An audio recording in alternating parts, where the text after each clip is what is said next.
Salut les amis, bonsoir, c'est Priska d'Evanescence, un parfum de liberté.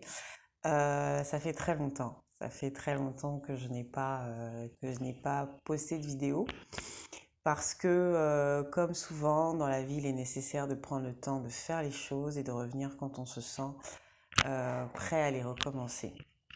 Donc là, je viens avec une nouvelle section dans ma chaîne qui va être focalisé sur les petits mots de tous les jours qui peuvent être très intenses ou qui peuvent passer de façon anodine ou alors qui finissent par entrer dans nos habitudes et soit nous causent un petit souci ou causent un petit souci à nos, aux personnes qui partagent nos vies. Ça peut être des maladies qui sont voilà, qui sont très graves ou celles qui sont moindres. Je tiens à préciser qu'ici, je ne pose pas de diagnostic. Ce que je vais faire à présent dans cette nouvelle section, c'est juste en fait, partir de la base d'un livre. Alors, ce livre s'appelle Le Grand Dictionnaire des malaises et des maladies. Donc, Donc c'est un livre de Jacques Martel qui s'appelle donc Le Grand Dictionnaire des malaises et des maladies. J'ai trouvé ça intéressant comme livre parce qu'en fait il détaille plutôt bien toutes les, euh, tous les petits mots en fait qu'on a tous les jours et la première chose qu'on fait c'est de courir voir le médecin et on ne prend pas suffisamment le temps de s'arrêter dessus et de se demander quelle est la cause profonde de ces maladies qui reviennent souvent parce qu'il y en a une en fait. Et pourquoi j'ai été amenée à suivre ce cheminement? C'est parce que depuis quelque temps, je m'intéresse à la sophrologie et la sophrologie, en fait, si vous voulez, pour résumer, c'est le fait de travailler avec sa conscience pour résoudre des problèmes qu'on peut rencontrer au quotidien. Donc ça peut être le stress, ça peut être la colère, ça peut être euh, certaines angoisses, ça peut être l'envie de communiquer pour les femmes enceintes, de communiquer avec son enfant. Donc en fait, on travaille beaucoup avec l'intérieur de soi pour trouver des solutions au quotidien. Donc moi aujourd'hui, parce que je vais pas non plus faire voilà, je vais pas rester 1 heure là-dessus. J'ai décidé, parce que c'est quelque chose que j'ai rencontré et quelque chose que mes enfants également font, parce que finalement c'est génétique, c'est le grincement de dents. Donc depuis toute petite, voilà, j'ai souvent eu à grincer des dents et je crois que ça m'arrive encore. Mais c'est vrai que depuis quelque temps, je me suis penchée là-dessus et je voulais vous lire justement ce que Jacques Martel en dit. Donc ça s'appelle le bruxisme. Donc il dit, les dents représentent les décisions et une certaine forme d'agressivité. Le grincement de dents, aussi appelé bruxisme, est donc une colère inconsciente qui remonte à la surface, une rage refoulée qui s'exprime souvent la nuit. Je suis très nerveux intérieurement, donc ça c'est le contexte. Je me retiens de dire ou de faire certaines choses.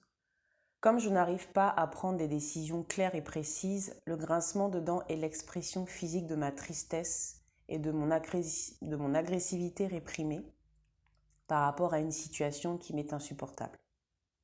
Comme une porte mal graissée, le grincement de dents met en lumière ma peur à m'ouvrir pour prendre des décisions et le bruit exprime une forme de gémissement intérieur, me sentant sous l'emprise d'un maléfice envoûté. Je parle dans le silence afin de libérer ce que je n'ai pu exprimer par mes paroles pendant le jour, tous les non-dits, tout ce que j'ai enfoui en dedans. Les enfants sont très souvent affectés de bruxisme. Voilà, je vous parlais de mes enfants. C'est en bas âge que j'apprends les jeux de pouvoir et les différentes relations d'autorité qui existent. Si j'ai peur de dire mes opinions, me sentant trop petit par rapport à mes parents, ma gardienne ou mes instituteurs, je grincerai des dents. Quel que soit mon âge, le bruxisme manifeste ma très grande tension intérieure.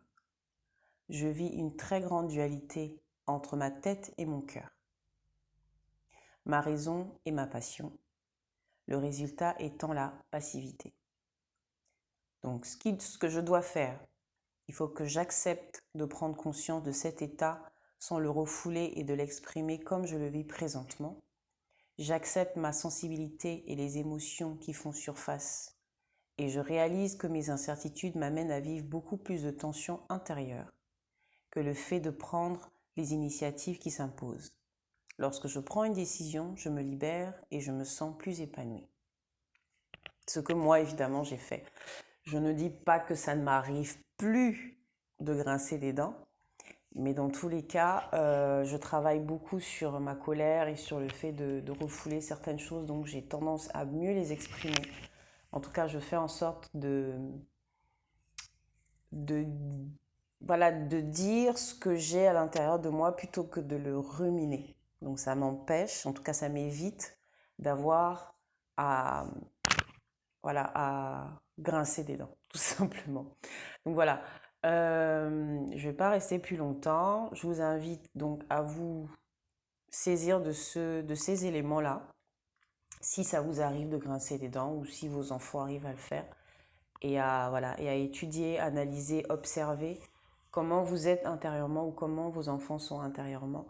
Voilà, il ne reste plus qu'à travailler un petit peu là-dessus. Et si vraiment vous estimez que c'est nécessaire, bah, consultez ou alors, en tout cas, voilà. Je ne vais pas pouvoir poser le diagnostic ou vous dire ce que vous avez à faire, mais voilà, moi, c'est juste une proposition de ce que de ce que moi je ferais.